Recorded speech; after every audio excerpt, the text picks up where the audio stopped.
Assalamualaikum warahmatullahi wabarakatuh. Bismillahirrahmanirrahim. Alhamdulillahi rabbil alamin. Nahmadullaha ta'ala wa nashkuruh. Wa nusalli wa nusallimu ala sayyidina Muhammadin alladhi ballagha ar-risalah wa adda al-amanah wa nasaha al-ummah hatta ataahu al-yaqin wa ala alihi wa sahbihi ajma'in. سبحانك لا علم لنا إلا ما علمتنا إنك أنت العليم الحكيم رب اشرح لي صدري ويسر لي أمري واحلل عقدة من لساني يفقه قولي أما بعد فإن أصدق الحديث كتاب الله وخير الهدي هدي محمد صلى الله عليه وسلم وشر الأمور محدثاتها وكل محدثة بدعة وكل بدعة ضلالة وكل ضلالة في النار ثم أما بعد. InsyaAllah pada hari ini kita akan sambung pada muka surat 187 jilid yang kedua kitab Syarah Akidah Tahawiyah oleh Al-Imam Ibn Abil Izz rahimahullah, cetakan Jabatan Kemajuan Islam Malaysia. Kata Syekh, iaitu matan. Kata Syekh,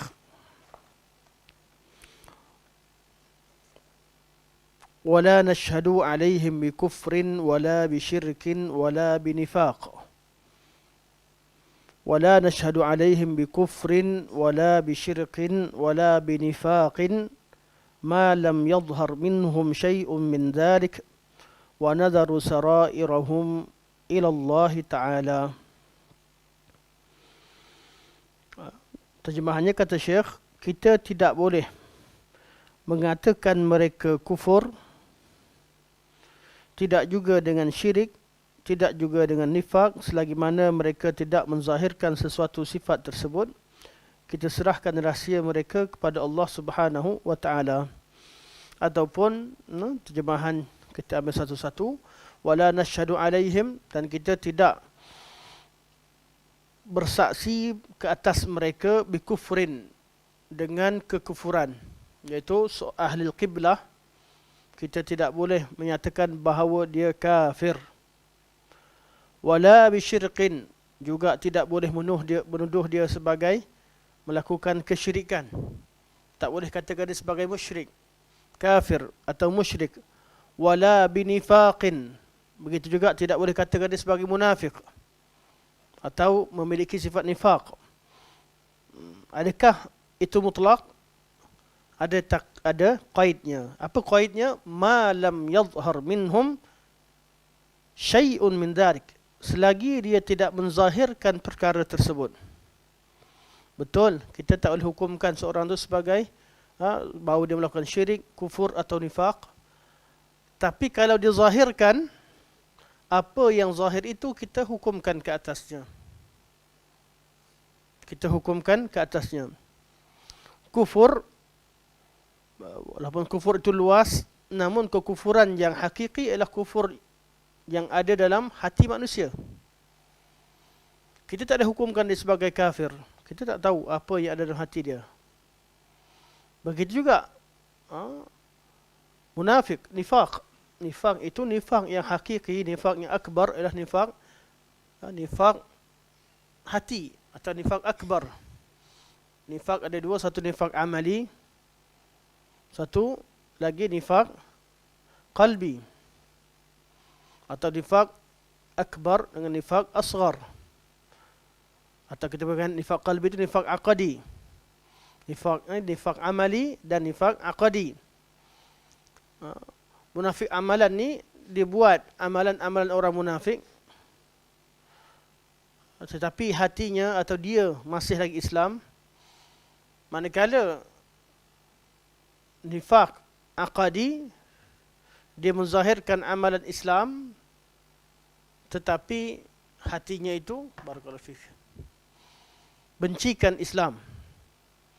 Tetapi apa yang dizahirkan itu tidak kekal, kerana dia hanya beramal di depan manusia. Dia memang pergi masjid, Tapi tengok pada waktu isyak, waktu orang tak ada sahaja, orang tak nampak sahaja, dia akan menghilang. Perbuatan dia akan cuba menzahirkan sesuatu di depan manusia.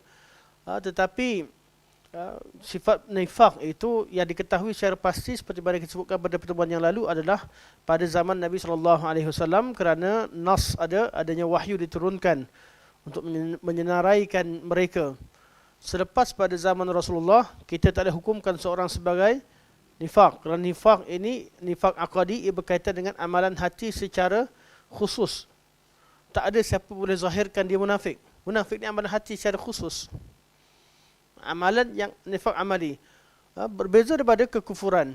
Kekufuran, ada amalan-amalan yang boleh menjadikan seorang itu kufur.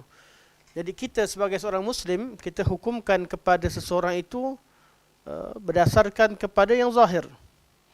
Manakala secara asal, selagi tidak zahir, kita tak boleh jatuhkan hukum kufur kepada sesiapa sekalipun di kalangan ahli qiblah.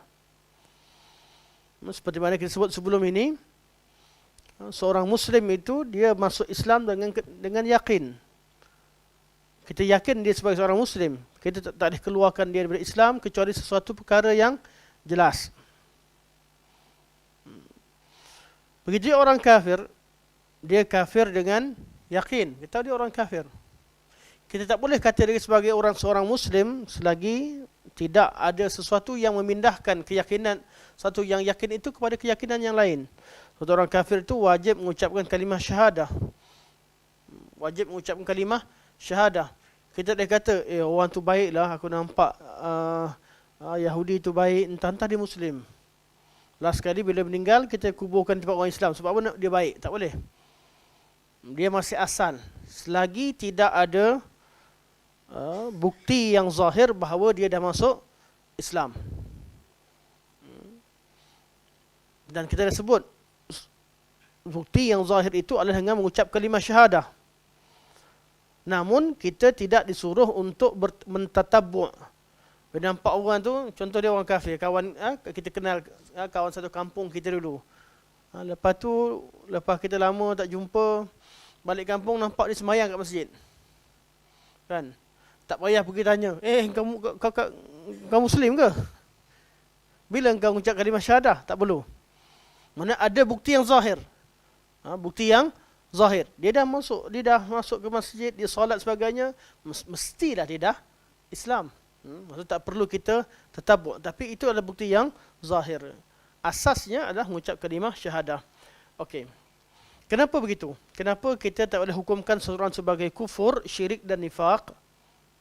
Dan kita dah katakan bahawa ini adalah hukum untuk mereka. Hukum kufur ini adalah hukum untuk mereka di dunia. Kedudukan mereka kufur, kafir, musyrik dan nifaq. Manakala hukuman di hari akhirat, mereka semua ada ahli neraka. Tempat mereka adalah di neraka. Kedudukan yang kita katakan sebagai kafir, itu adalah hukuman di dunia. Kerana ada hukum orang kafir itu ada syariat tertentu yang kita perlu bermuamalah dengan mereka. Kalau hukumkan sebagai Muslim, ada syariat sebagaimana kita bermuamalah dengan seorang Muslim. Kalau hukumkan dia sebagai kafir, kita bermuamalah sebagai orang kafir. Apa yang dibolehkan, apa yang tidak dibolehkan. Dan inilah yang membezakan antara Khawarij dan Mu'tazilah. Khawarij menghukumkan kafir terhadap pelaku dosa besar di dunia, di akhirat kekal. Mereka hukumkan orang pelaku dosa besar itu kekal selama-lamanya dalam neraka. Tetapi Mu'tazilah, dia kata kat dunia ini dia tak kafir. Dan dia juga tidak Muslim. Dia berada di antara dua manzilah. Bukan berada di manzilatul kufur, bukan berada juga di manzilatul Islam, dia atau manzilatul iman. Dia ada al-manzilatu bainal manzilatain. Dia tengah-tengah, bukan Islam, bukan kafir. Dia tak kafirkan, sebab tu dia tidak membunuh ataupun tidak melakukan tidak menghukumkan kufur dan tidak melakukan tindakan keras ataupun pembunuhan terhadap dia tidak menghalalkan darah orang pelaku dosa besar. Tapi i'tiqad dia di hari akhirat sama juga, dia kata. Hari akhirat sebab dia bukan Islam, dia bukan mukmin, dia kekal selama-lamanya dalam neraka. Itu beza antara Mu'tazilah dan Khawarij. Dan manakala Murji'ah, golongan Murji'ah, dia kata seorang itu kalau dah masuk Islam takkan keluar. Bila Islam, dia kekal selama-lamanya Islam, dan iman dia tidak bertambah, tak berkurang, sama saja. Siapa saja iman dia sama. Kerana bagi golongan Murji'ah, iman itu hanya makrifah. Iman itu hanya kenal Allah atau yakin. Kita ada banyak Murji'ah, ada banyak kumpulan, banyak levelnya. Level yang paling teruk sekali adalah golongan Jahmiyah. Dia kata iman itu cukup kenal Allah. Jadi iblis pun sebenarnya kenal Allah. Iblis pun sebenarnya kenal Allah. Dan iblis ini beriman sebenarnya. Sebab tu kalau kita tak pelik, bila jumpa dalam kitab-kitab golongan ini, dia kata iblis sebenarnya tak nak sujud pada Adam sebab dia kenal Allah Subhanahu Wa Taala. Dia ahli hakikat. Malaikat dan semua yang tu ahli syariat. Allah suruh sujud. Iblis dia tahu tak boleh sujud kepada selain Allah. Iblis pula yang lebih kenal Allah Subhanahu Wa Taala. Kita dah rad syubhah ni, insya-Allah pada pertemuan kita sebelum ini, kan? Iblis, dia kata iblis lebih kenal, dia ahli makrifah, dia makrifatullah, dia kenal. Dia tak sujud pada Adam sebab dia kenal tak boleh sujud kepada selain Allah. Pandai dia buat, dia punya ahli bid'ah ni, tuan-tuan. Ada syubhah yang menyebabkan dia jatuh ke syubhat tersebut, ke bid'ah tersebut. Sebab tu dia kalau tidak rujuk kepada ahli ilmu atau orang yang belajar, seseorang itu boleh tergelincir. Dan kita rasa pelik. Tak peliklah kita nampak beberapa hari ini macam-macam perkara berlaku, sampai kita nak komen pun tak tahu nak mula dari mana nak komen. Kadang-kadang komen tu terkasar. Komen tu kita kadang-kadang jadi, bila kita ikut komen, kita jadi panas sekali. Jadi jangan komen lah. Dah ada yang ambil komen, kan? Alhamdulillah dah tertegak amar ma'ruf nahi munkar, insya-Allah. Kadang-kadang perkara pelik-pelik orang fikir. Sebab itulah dalam bab dunia ilmu ni dia perlu kepada watawasau bil haq. Dia kena berpesan-pesan, kena bincang. Kita tak cukup kita dah belajar, kita ni faham bahasa Arab, kita ni pernah buka kitab ini dan itu, dan kita takkan salah. Kebanyakan berlaku di kalangan, hatta di kalangan asatizah yang melakukan kesilapan, begitu keadaannya, tak bincang, tak nak duduk, rasa aku dah ustaz, aku dah belajar, aku dah ada ilmu sekian dan sekian. Bila faham sesuatu je, terus cepat. Dapat sesuatu baru je, terus cepat. Berlomba. Akulah orang pertama yang tahu perkara ini. Akulah orang pertama yang faham perkara ini. Aku nak jadi tokoh ataupun jadi orang yang mahir, orang yang ke depan dalam bab ini. Itu antara perkara menyebabkan ramai orang yang tergelincir. Alhamdulillah. Alhamdulillah. Okey. Syarah. Kenapa tak boleh katakan seorang Muslim sebagai kafir ataupun sabitkan mereka dengan kekufuran dan syirik dan nifaq selagi mereka tidak zahirkan, dan kita perlu serahkan urusan dalaman hati mereka kepada Allah Subhanahu Wa Taala. Kenapa? Kata Syekh, ini kerana kita disuruh menghukum dengan amalan zahir, atau kita disuruh menghukum seseorang berdasarkan kepada apa yang zahir. Dan kita dilarang dari membuat sangkaan dan mengikut sesuatu yang tidak ada ilmu tentangnya. Allah larang kita daripada melakukan sangka buruk terhadap seseorang. Kata Syekh, lianna qad umirna bil hukmi bil zahir, kita diperintahkan untuk hukumkan sesuatu dengan zahir. Bab hukumkan orang ni, jadikan kebiasaan, jangan hukumkan hati orang. Jadikan prinsip kita, ada apa-apa selagi kita tak nampak dengan jelas, kita hukumlah dengan zahir. Jangan kita, saya tahu dia Ustaz, dia itu bukan ikhlas. Jangan. Walaupun kita tahu, mana kita ada kadang-kadang terlintas dalam hati kita. Namun bukan secara mutlak. Kita akan bincangkan nanti kejap lagi. Kita akan bincangkan. Boleh sangka buruk pada setengah keadaan. Bukan secara mutlak tak boleh sangka buruk. Tetapi Allah Subhanahu Wa Taala larang kita daripada melakukan sangkaan yang buruk atau melakukan satu zon kepada seseorang yang mana selayaknya dia disangka baik. Dalam bab keislaman, Allah larang kita sangkakan atau menghukumkan isi hati seseorang itu dengan kufur, nifak dan syirik selagi ia tidak zahir. Tapi kalau dia dah zahirkan kekufuran, jangan sangka baik lagi. Orang tu, sebab kita contoh, dia dah pijak Quran, dia maki agama Islam, wal'azubillah, ada yang maki Allah, Rasul, sebagainya, ada sebagainya. Kita dah kata, oh dia ni sangka baik dengan dia, mungkin masa tu dia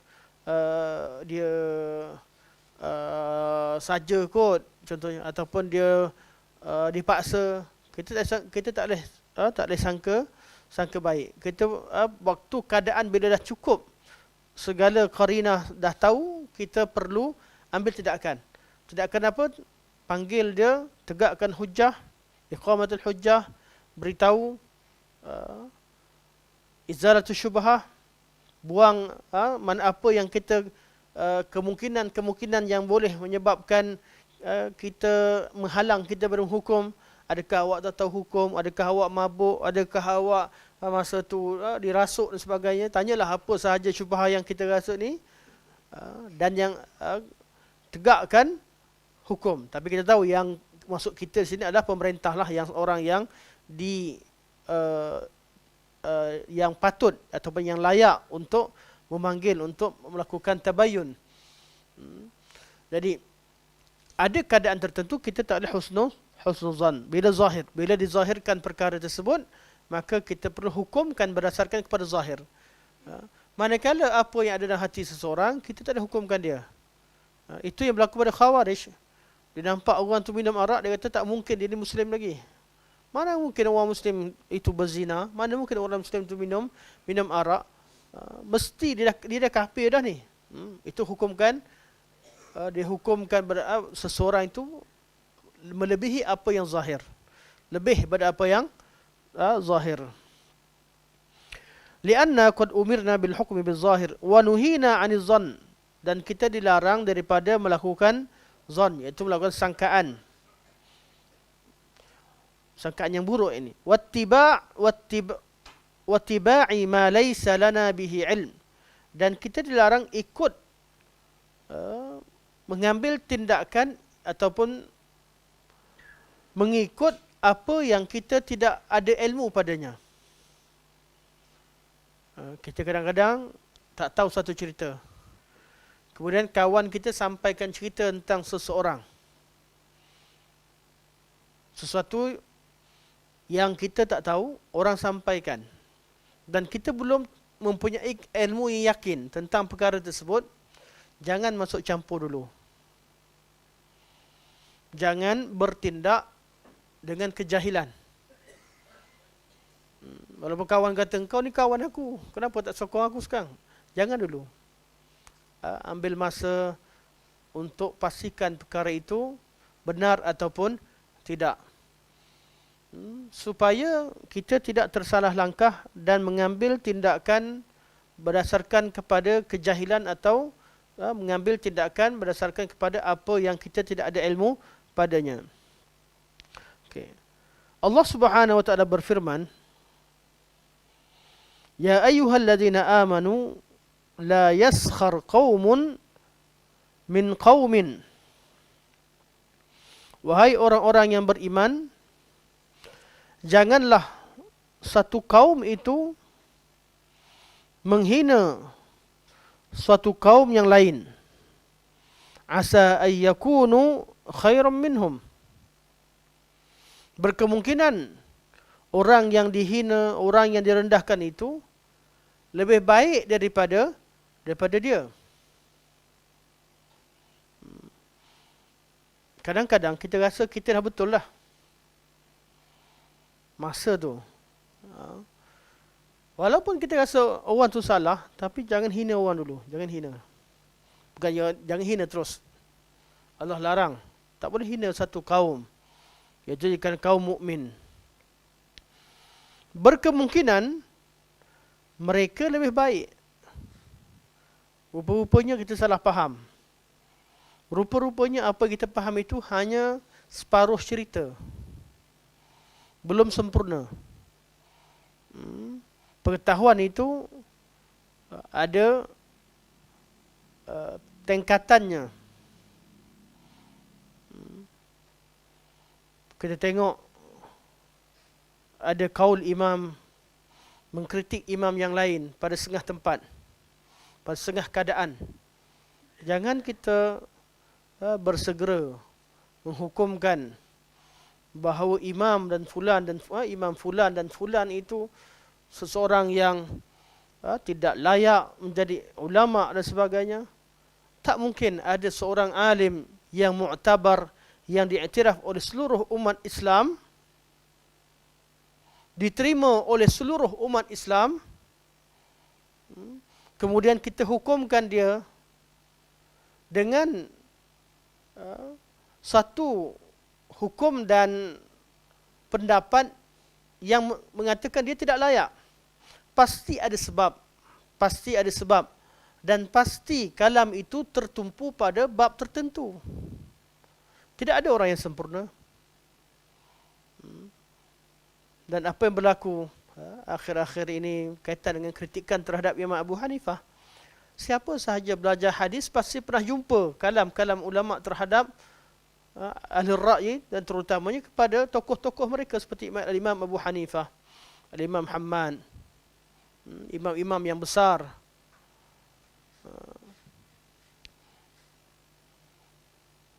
Kita temukan kalam tersebut, bukan tak pernah jumpa. Dan benda ni pun apa yang disebutkan oleh salah seorang pada pendakwah, bukan benda yang kita pernah dengar. Siapa belajar hadis pasti pernah dengar. Tapi kita dengar pendapat yang mempertahankan balik jawapan-jawapan. Dan jawapan daripada ulama-ulama ahli sunnah dari kalangan ahlul hadis yang mempertahankan Abu Hanifah. Jawapan daripada ulama Hanafiyah, itu tidak syak lagi. Yang mana kita perlu buka pendengaran, kita perlu buka perbincangan, dengar apa yang disampaikan, sehingga kita buat kesimpulan. Tak boleh ambil satu melalui bacaan yang terhad, kemudian kita rasa kita dah kaji semua perkara. Dan perkara ini tak nak ulas sebenarnya di Madinah Al-Munawwarah, ketika kita ada subjek ad-du'afa. Dalam siapa yang belajar hadis ada subjek hadis, satu sem itu belajar tentang perawi yang dhaif sahaja. Mempelajari perawi-perawi yang dhaif, dan kita belajar fokus pada kitab-kitab yang membincangkan tentang perawi yang dhaif, dan ada kajian terhadap perawi-perawi tertentu. Antara yang disebutkan dalam bab kajian perawi yang dihukumkan dhaif pada setengah keadaan tetapi thiqah pada tempat yang lain adalah Abu Hanifah, Imam Asim, Imam Hafs, imam-imam yang besar. Malah perbincangan yang agak panas terhadap Al-Waqidi dalam hadis tak diterima, malah dihukumkan dengan hukuman yang berat oleh ulama hadis. Tapi dalam bab sirah masih diterima dan sebagainya. Dalam bab sejarah.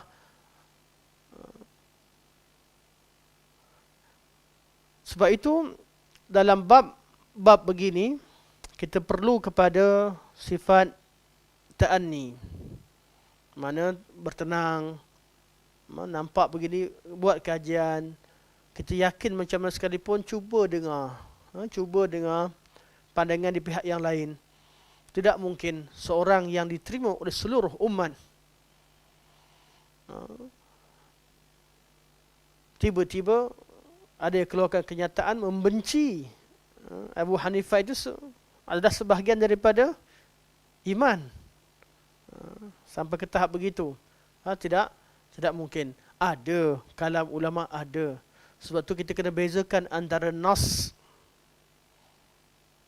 Kita manhaj ahli sunnah, ada yang kata inilah kitab al-hadis, inilah kitab alim ulama sekian dan sekian, adakah awak tak terima? Tak macam tu. Pertama sekali kita kena bezakan antara nas Al-Quran dan As-Sunnah yang takkan ada kesilapan padanya. Nas. Lepas pada nas kita tengok pada ijma' salafus salih. Ijma' sahabat. Urusan yang mereka telah ijma'kan, jangan kita pecahkan. Selepas pada itu ada urusan qaul mereka. Ada khilaf antara salafus salih. Masalah yang mereka khilafkan berkaitan dengan agama. Kita perlu lihat pandangan mereka dan tarjihkan. Dan inilah di urusan berkaitan agama. Selepas daripada itu, cerita antara mereka, antara satu sama lain, kita perlu lihat benar-benar. Dan perlu tengok ada keperluan ataupun tidak.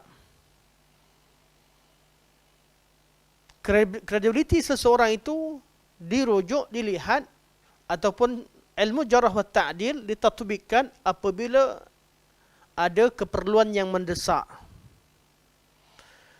Dalam bab ilmu hadis, asalnya cerita tentang keburukan seseorang adalah haram. Mana boleh cerita jaja orang ni, dia ni hafalan lemah.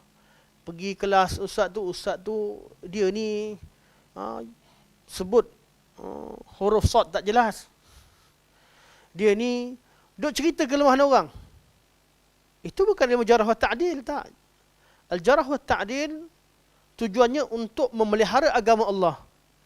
Bila berkaitan dengan hadis, kita perlu berhati-hati untuk menjaga keaslian.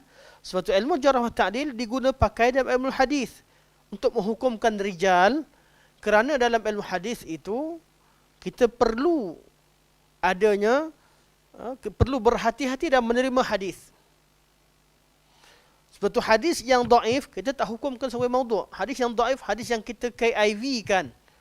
Kerana kita belum sah perawinya adalah thiqah. Hadis palsu kita tolak habis. Hadis dhaif sebahagian, walaupun palsu sebahagian pada dhaif, yang paling teruk dan tolak habis. Hadis dhaif kita KIV kan sementara. Ada yang dhaif jiddan, dekat kepada kepalsuan, yang dihukumkan, yang kita muamalah dengan cara palsu. Tak boleh dikuatkan. Ada dhaif yang mana dia dhaif tapi dekat dengan sahih. Ada qarinah tertentu. Kalau ada qarinah, ada mutaba'at, ada syawahid, dia nak jadi hasan li ghairi. Kenapa begitu? Sebab dalam bab hadis kita perlu berhati-hati. Meninggalkan satu daripada sunnah tertentu kerana ianya lemah, kerana dalam perkara ijma', dalam perkara ini agama Islam, dalam bab perkara yang fardu, perkara yang ijma' dah lengkap, dah sempurna. Biasanya bab hadis dhaif ni bab berkaitan dengan urusan-urusan furu'. Meninggalkan satu sunnah itu dengan melakukan satu bid'ah, yang mana lebih berat? Tak buat satu sunnah, kurang satu sunnah, dengan memasukkan yang sesuatu bukan agama dalam agama, yang mana lebih berat? Memasukkan sesuatu dalam agama. Meninggalkan bukan berarti tolak, tak. KIV kan sementara. Sebab tu, dalam bab hadis yang dhaif, amalan ni, kalau orang buat, kita tak hukumkan apa-apa. Kata ada hadis dhaif dalam bab ini. Ada ulama yang kata dia hasan, diamalkan, ada tak terima. Kita letak begitu. Yang kita serang habis-habisan adalah yang palsu. Yang memang bid'ah, buat benda baru, lepas tu dia kata dia agama, itu serang habis-habisan. Tapi bab hadis dhaif, bab tertentu hadis dhaif yang ada kemungkinan, ada ulama yang mengatakan boleh naik jadi hasan atau tidak, kita kata itu yang kita perlukan kepada fiqh. Kita perlu bertolak ansur. Ada ulama yang hukumkan lebih baik berhati-hati. Ada yang kata tapi qarinah dia kuat, sabit dan sebagainya. Di sini dah tempat khilaf, mahal khilaf. Bab hadis kita perlu praktikkan ilmu jarah wa ta'dil. Terpaksa kritik perawi walaupun dia ulama, walaupun dia alim, seorang alim yang hebat, tapi dia lupa, takut hafalan, kerana dia tak kuat hafalan, akhir sekali kita terima hadis yang salah. Kritikan jarah wa ta'dil kepada perawi itu tidak bererti mengkritik keadilan dia dalam agama secara mutlak. Kritikan sebagai perawi dihukumkan sebagai dhaif tidak bererti kita mengkritik keadilan dia dalam agama secara mutlak.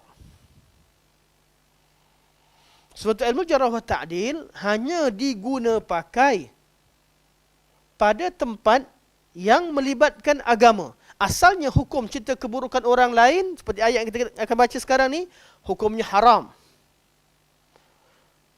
Oleh kerana bertembung dengan kemaslahatan jaga agama Allah Subhanahu Wa Taala, masa tu baru boleh buka kelemahan untuk jaga. Sama juga kita cerita keburukan kawan kita, apa hukumnya? Haram. Tapi kawan tu dia pergi pinang adik kawan kita yang lain. Dan kita tahu, dia bukan tak ada kahwin, dia boleh kahwin lah. Tapi keadaan dia tu sesuai dengan orang lain, tak sesuai kita tahu. Kalau orang pihak perempuan tahu apa kelemahan yang ada pada dia, dia takkan bagi. Maksudnya kalau kahwin sekalipun akan huru-hara. Bukan bererti dia ni jahat, tak ada siapa layak kahwin dengan dia, tak. Ada setengah keadaan, ada setengah keluarga, dia tak diterima satu kelemahan tertentu yang ditutup oleh pihak tertentu. Dan kita tahu perkara itu akan mendatangkan keburukan kepada hubungan kekeluargaan tersebut. Boleh tak kita buka kan? Buka dengan sekadarnya. Untuk jaga kemaslahatan. Kalau kemaslahatan yang kecil itu dijaga, kesihatan secara peribadi dijaga, lebih lagi berkaitan dengan kalam Rasulullah sallallahu alaihi wasallam. Kadarnya. Asal seorang muslim itu adalah adil. Maksudnya kita nampak orang muslim, kita bagi salam, kita baik. Jangan kita jadikan asas kepada muamalah kita pada orang Islam, jumpa jangan bagi salam. Kecuali yakin dia ahli sunnah. Wassalamualaikum. Kalau tak pandang muka dia. Ada orang yang mendahulukan barak sebelum wala. Ilmu yang dia belajar barak. Aku cek betul-betul. Kawan aku scan habis. Aku takkan bagi salam pada fulan, takkan kawan fulan, kecuali aku yakin dia ahli sunnah wal jamaah dalam sekian-sekian. Ada orang yang begitu. Sedangkan pelajaran berkaitan dengan wala' al-bara' di hujung. Kita belajar tiap-tiap bab ada wala' al-bara'nya, tapi wala' al-bara' dengan kadarnya. Bab tahdzir, bab hajar, bab pulaukan sebagainya, itu di hujung pelajaran. Mana mungkin seorang itu mampu menghajarkan, memulaukan seseorang, selagi dia tak kenal usul dengan jelas.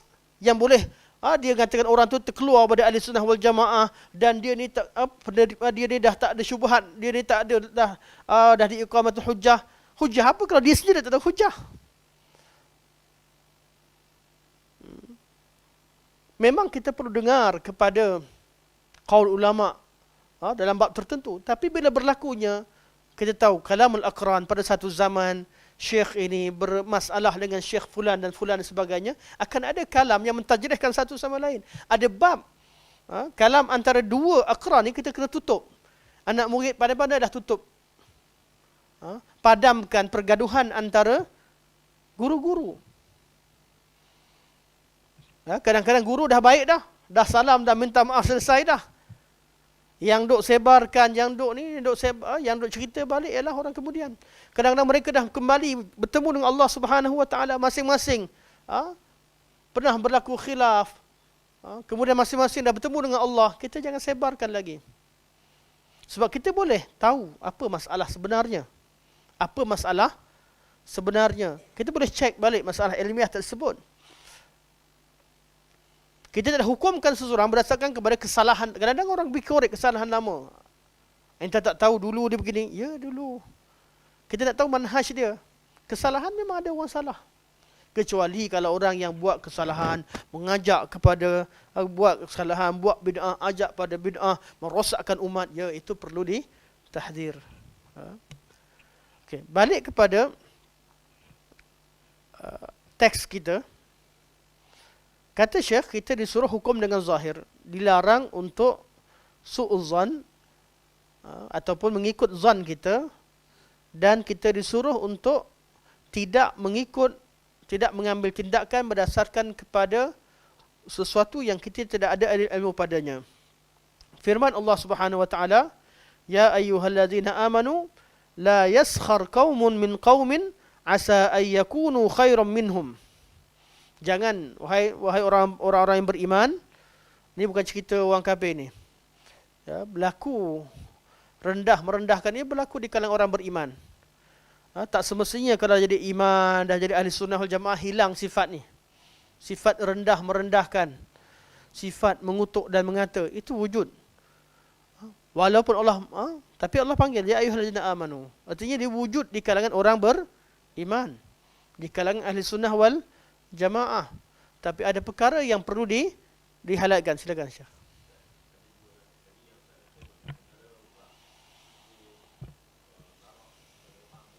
Bab? Okey. Okey.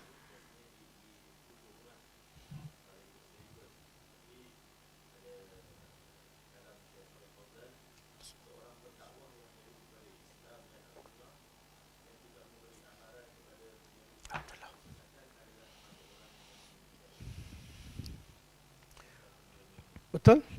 Seorang pendakwah yang menyuruh pada Islam, right, tidak mengingatkan umat kepada seseorang yang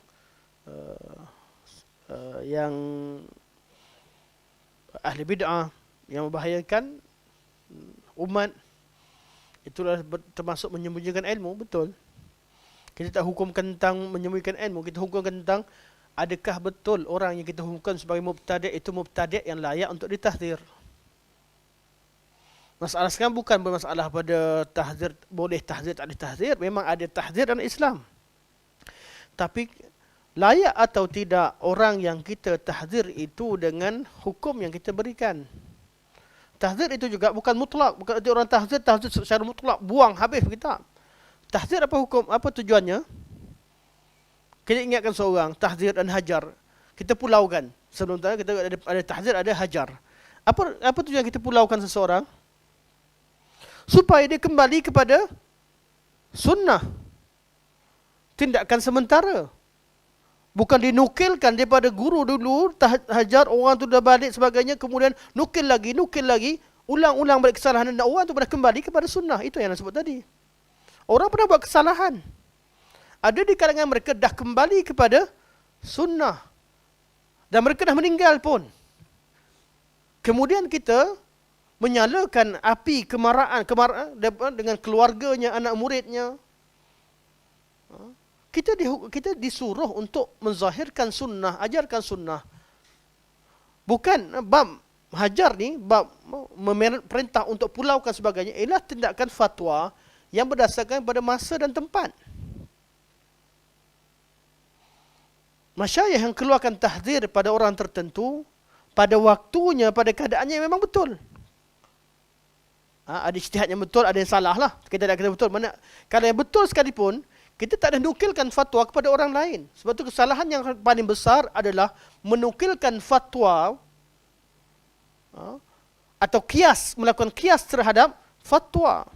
Syekh keluarkan fatwa terhadap fulan dan fulan di negara fulan-fulan pada waktu sekian dan sekian. Kita pergi ambil fatwa orang tu, pergi hukumkan satu dunia. Kalau Syekh tahu apa yang dibuat oleh fulan dan anak-anak murid tertentu, bawa fatwa dia cerita tentang fulan, Syekh boleh hukumkan seorang itu sebagai mubtadi' dengan keadaan tertentu, tak sama dengan kita hukumkan seorang mubtadi'. Fatwa salafus salih yang menghukum si fulan sebagai mubtadi' sebab mereka hukumkan sebagai ahli bid'ah yang pada waktu itu, tak sama dengan orang yang kita hukumkan di kalangan kawan-kawan kita sebagai mubtadi'. Bukan masalah menjelaskan bid'ah itu memang wujud. Tapi layak atau tidak orang itu kita jatuhkan hukum hajar hukum tersebut. Siapa yang layak menghukumkan fulan-fulan untuk dipulaukan? Okey, kalau dia layak, adakah keadaan sesuai? Kita ni dah jadi ramai umat majoriti macam kat contoh Arab Saudi. Negara penuh dengan ulama sunnah. Kuat. Kuasa politiknya kuat. Negara sunnah. Ulama sunnah ramai. Tulabul ilmi ramai. Orang nak pakai jubah panjang sikit pun takut. Kena tegur dengan orang awam. Orang nak kuatkan muzik akan ditegur. Tak berani orang isap rokok. Suasana begitu.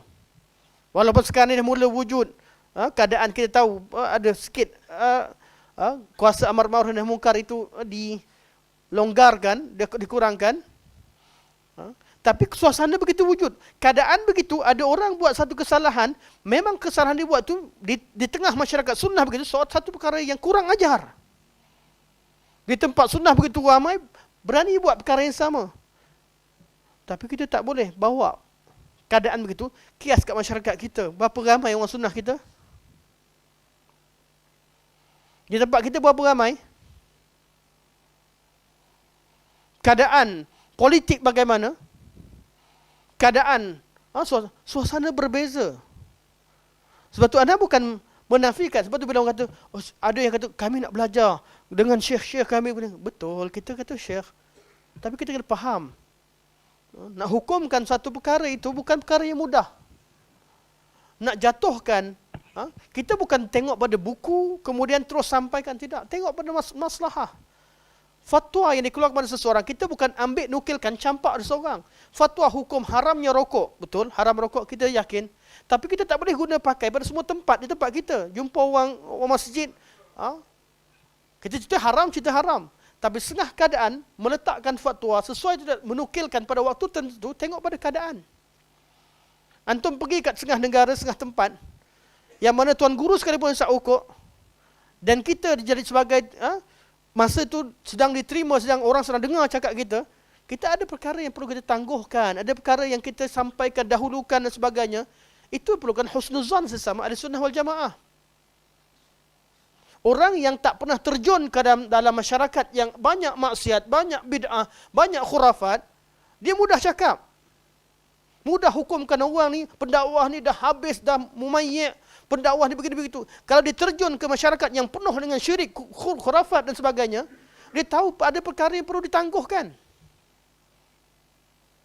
Dah syirik depan mata, cerita tentang rokok, muzik, ditinggalkan sementara.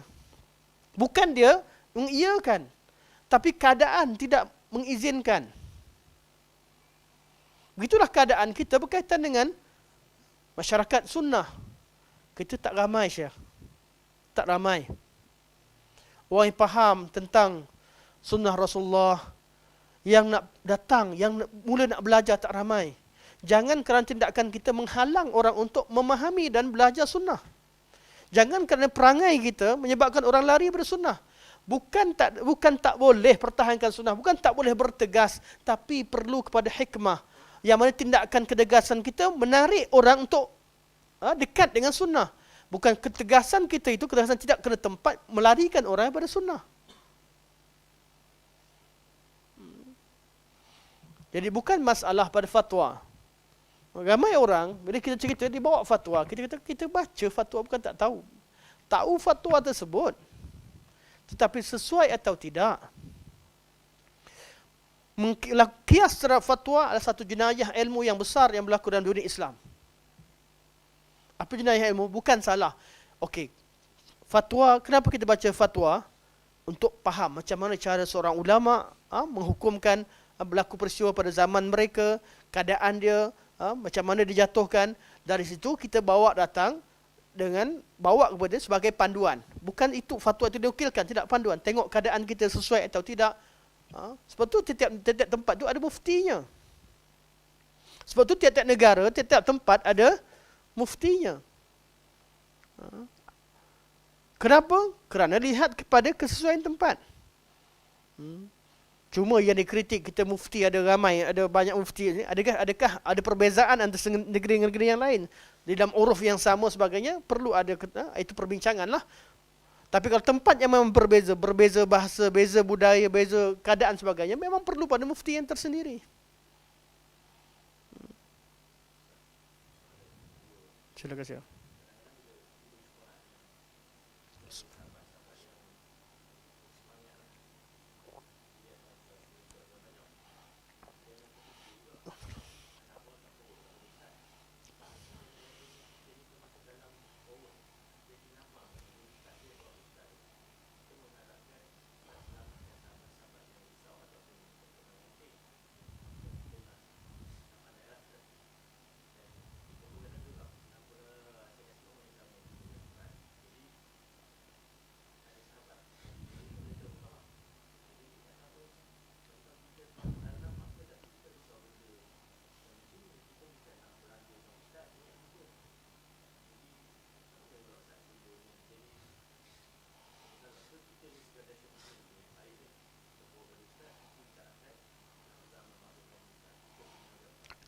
Untuk forwardkan pada orang yang layak, kita rasa orang itu layak untuk mendengar dan dia tahu untuk bertindak mengikut kebijaksanaannya, tak ada masalah.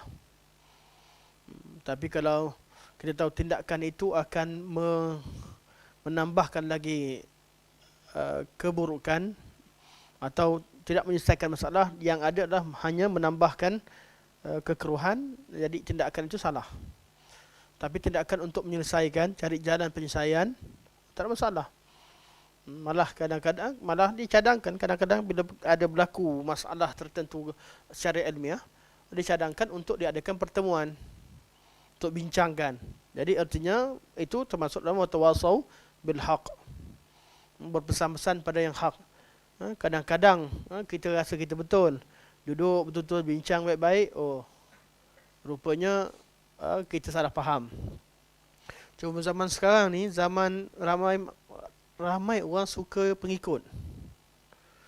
Zaman yang orang seronok kalau ramai followers, ramai likers. Ni kalau kalau kita buat status orang tak like, dia jadi apa, kecil hati. Kenapa orang tak like? Tolonglah like aku punya status contohnya. Atau bila buat live orang tak ramai sebagainya.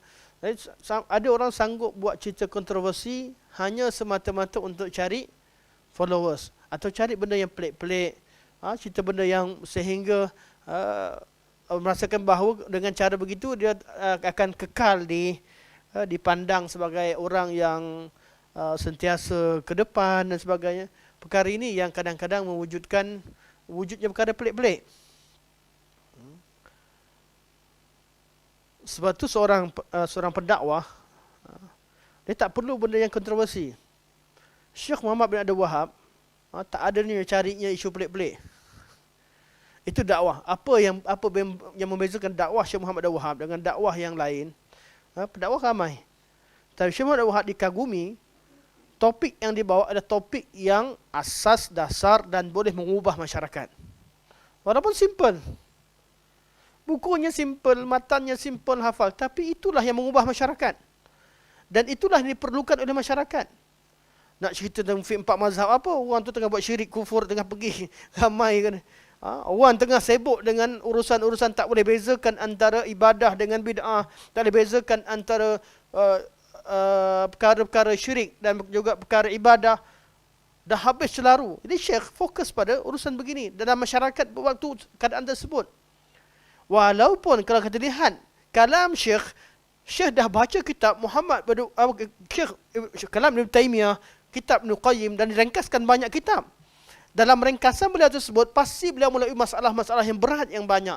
Tapi Syekh tak sibuk dengan belajar, aku tahu ilmu mantik ke, aku tahu ilmu falsafah ke, tak ada. Syekh tengok apa penyakit ada kat masyarakat, apa yang kurang, apa perlu diperbaiki, buat gerakan secara jelas, ubah masyarakat sehingga berjaya menegakkan negara yang berasaskan tauhid, menjalankan hukum hudud dan sebagainya. Itu yang dibuat oleh Syekh. Kita perlu lihat apa yang kita perlu sebenarnya. Sebab ada cerita dengan kawan-kawan lah, dengan kawan yang timbul ke isu sekian. Anda tanya pertama sekali, isu ni menguntungkan kita atau tidak? Perlu atau tidak? Nak cerita tentang apa kita sebenarnya? Dakwah yang kita buat sekarang ni, okay, orang kita, masyarakat kita perlu atau tidak? Ada yang pergi komen tentang negara Jordan, negara Saudi, negara sana sini cerita tentang dunia umum. Masyarakat kita perlu atau tidak sekarang ni? Bukan masalah nak tunjuk kita hebat, kita tahu dan kita baca, tak apa, sikit-sikit bolehlah. Tapi kalau disibukkan umat dengan urusan negara orang, sedangkan kita sendiri tak lurus lagi pelaksanaan ibadah dan sebagainya, perlu balik kepada tengok keperluan. Fik dakwah ni tengok apa yang kita perlu. Antara kita ramai-ramai ni berapa orang yang tak baca Quran tak betul lagi. Tengok keperluan. Oh, ada lagi dekat sahabat kita yang baca Quran pun tak betul. Ya Allah, cerita tentang istinbat, semua tentang qiyas, rupanya nahwu tak tahu. Ilmu nahwu tak tahu. Ilmu saraf tak tahu, bahasa Arab tak tahu. Ilmu asas tak tahu. Itu ubat sebenarnya. Ubat kita sebenarnya. Ambil masa artinya kita lengkapkan diri sampailah kadar tentu, bincang sikit. Bukan tak bercakap, ada isu-isu yang muttafaq, yang jelas, yang ijma' tak ada salah, betul lah. Tapi isu-isu sampai ke tahap tertentu, apa keperluan sebenarnya? Sebab tu berkaitan dengan kisah Abu Hanifah ni sekarang yang kecoh. Apa keperluannya? Apa sebenarnya keperluan? Sebelum cerita betul tak betul, urat dan sebagainya, adakah ini yang kita nak sibukkan masyarakat, memandaikan umat dengan perkara yang tidak mereka perlu? Dakwah salafus salih, apa berbeza dengan dakwah yang lain? Kalau tuan-tuan tengok pada, minta maaf lah kerana cerita sikit berkaitan dengan manhaj. Selalu dibandingkan dakwah ikhwan muslimin dan dakwah salafiyah. Beza tak beza? Dua-dua asalnya ahli sunnah wal jamaah. Dasarnya sama, Al-Quran dan sunnah. Tapi secara fokus, manhaj dah jadi manhaj salah kat mana yang bab politik ni. Apa kata ulama salaf gerakan salafiyah? Semua cerita moden ni. Yang bukan cerita lama. Gerakan salafiyah moden dengan gerakan ikhwan muslimin. Kata salafus salih, dakwah itu perlu daripada dasar, betulkan tauhid, betulkan ibadah. Kita nak jadi orang salafus salih tahu apa pandangan Syekh Muhammad Wahab dan juga anak-anak murid beliau dan ulama-ulama dakwah. Apa gerakan mereka? Mereka kata perlu masyarakat itu kalau nak kukuh, nak tegakkan negara, perlu ditegakkan dari bawah. Sebab itu sebelum mereka pegang politik sebagainya, ditegakkan, dibetulkan dulu urusan akidah. Dihapuskan bid'ah, khurafat. Fahamkan umat terhadap dasar agama mereka. Ilmu banyak, tapi ilmu apa yang mereka perlu? Kita belajar ni banyak benda yang kita perlu tahu, tapi apa yang perlu kita tahu? Maka Syekh Muhammad Wahab buatkan matan usul salasah. Berkaitan dengan ma'rifah, bab ma'rifah. Kita tahu dalam dunia ini kita akan rugi kecuali orang yang berilmu, beramal, yang berpesan-pesan pada kebenaran dan berpesan-pesan kepada kesabaran. Ilmu ni ilmu apa? Syekh kata usul salasah. 3 ilmu, 3 ma'rifah yang paling utama. Kalau kamu tahu apa sekalipun, tapi kalau tak kenal Allah dengan betul, tak kenal Nabi betul-betul, tak kenal agama dengan betul, anggaplah kamu itu jahil. Pakar, Masya Allah, pakar komputer, pakar IT, pakar ini dan itu, tapi agama tak faham. Syekh bawa balik masyarakat. Usul salasah ni, ma'rifatullah, ma'rifatun nabiyyihi, ma'rifatul din bil adillah. Usul salasah ni dihafal oleh seluruh warga negaranya. Tahu 3 benda. Kenal Allah betul-betul, sehingga kita mentauhidkan Allah betul-betul. Kenal Nabi betul-betul, dan kenal sunnah Nabi betul-betul. Kenal agama ni betul-betul. 3 ni menjadi dasar kepada yang dipegang oleh rakyat. Macam kita hafal rukun negara lah. Matan usul salasah dihafal oleh rakyat, terutama rakyat Arab Saudi tu, di sana diwajibkan untuk hafal supaya kembali bermakrifah ilmu sebenar yang menjadi dasar, yang menjadi asas kita. Ada 3 ilmu tadi.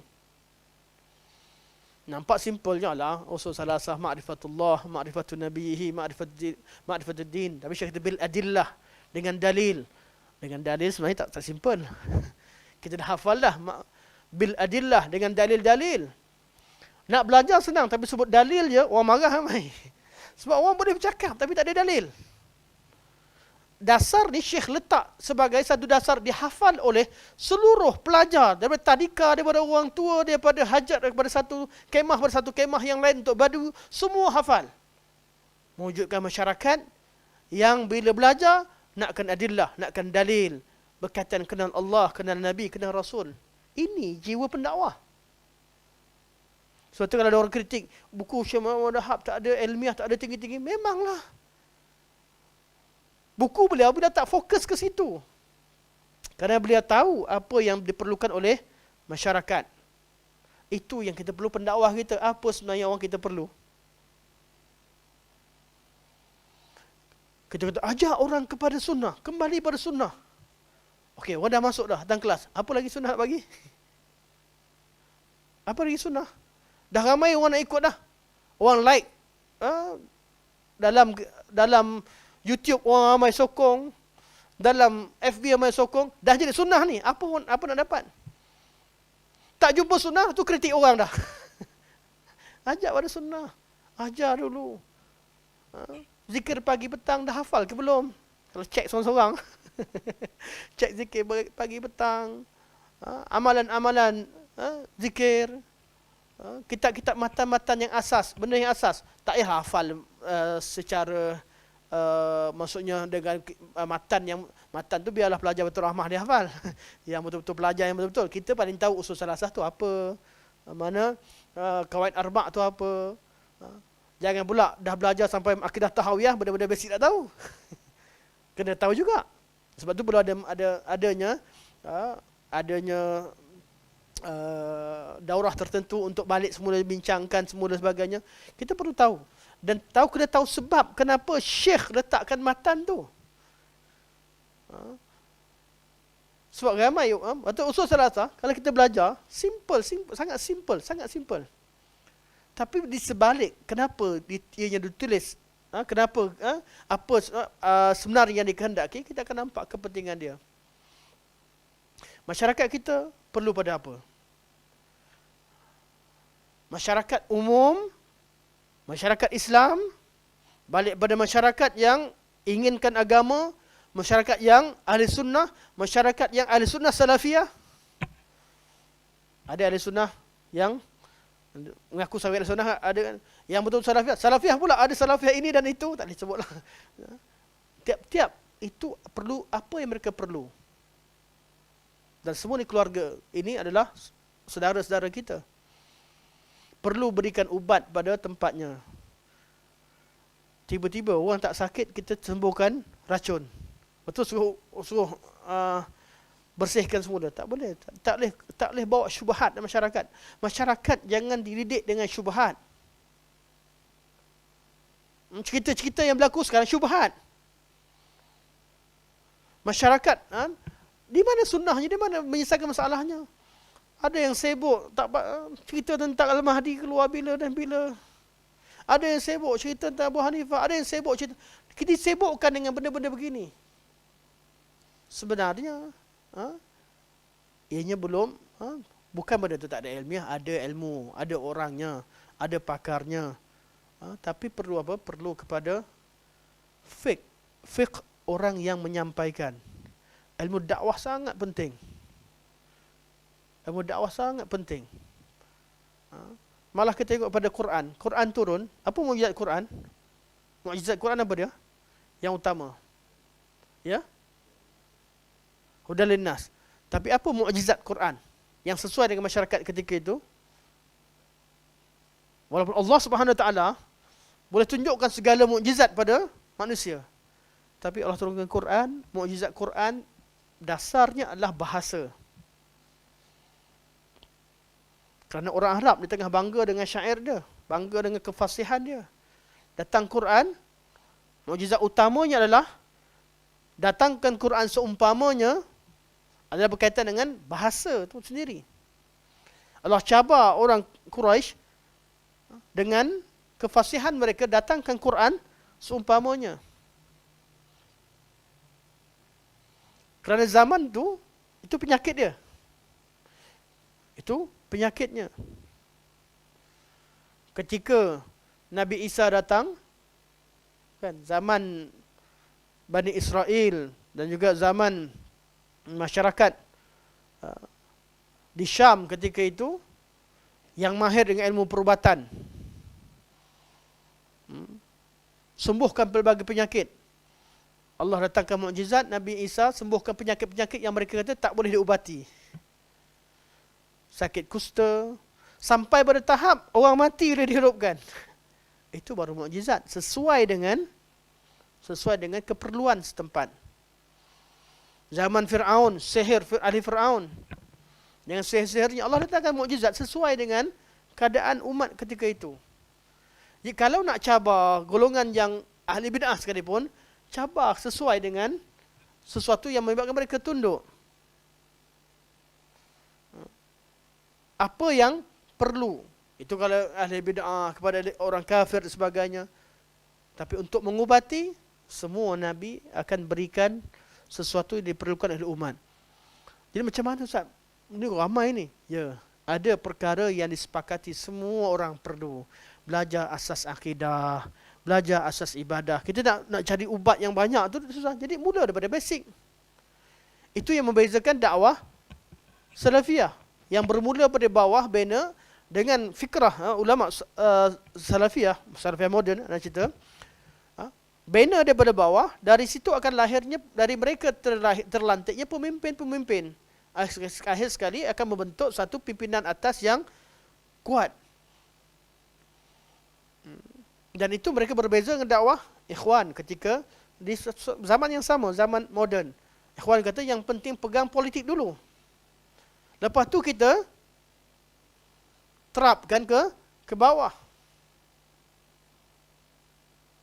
Pada zaman tersebut, zaman awal, dah ada gerakan dua manhaj begini. Dakwah salafiyah, nampak wujudnya negara Arab Saudi.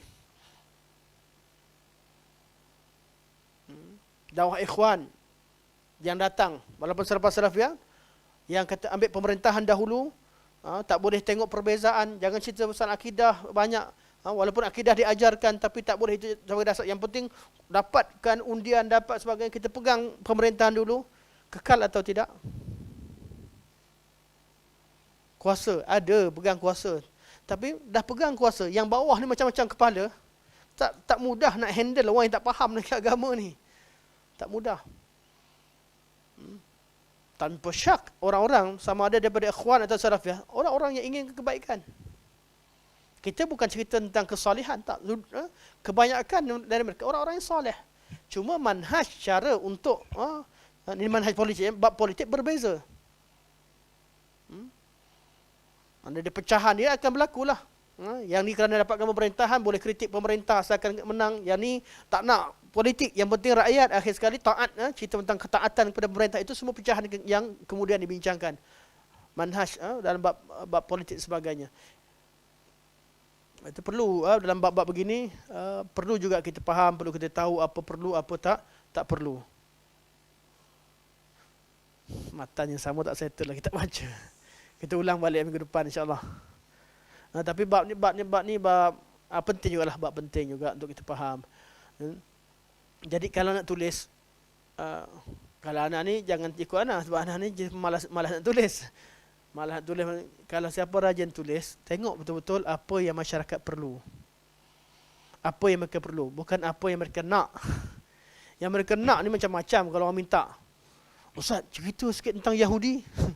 Anak sampai sekarang tak cerita. Apa cerita Yahudi? Kita sendiri tak settle. Bukan tak perlu, perlu. Tapi pada babnya. Tapi nak cerita tentang dakwah, tentang kita agama Yahudi. Apa perlu dakwah tentang agama Yahudi? Sahabat sekitar ramai minta nak buat daurah tentang agama Buddha. Apa penting? Apa kegunaannya? Tak ada keperluan lagi. Bukan sebab kita tak tahu. Bukan sebab kita tak belajar. Belum ada keperluan. Kerana kita tahu, nak dakwah mereka cukup dengan akhlak, cukup dengan adat, dah berjaya dakwah mereka. Buat apa kita pergi selongkar kitab dia datang nak cerita? Belum ada keperluan. Perlu kita fik pada cerita dan bertindak apa yang diperlukan. Sehingga apa yang kita buat tu walaupun sedikit tapi memberi kesan. Wallahu ta'ala alam. InsyaAllah. InsyaAllah kita buka soalan kot sebab kita dah tadi soalan je kita dah pukul 10.45. Sampai sini saja. Semoga Allah Subhanahu Wa Taala jadikan pertemuan kita pertemuan yang manfaat, yang baik buat Allah Subhanahu Wa Taala, yang lemah kurang daripada anak sendiri. Semoga Allah Subhanahu Wa Taala terima segala kebaikan, ampunkan segala kelemahan tersebut.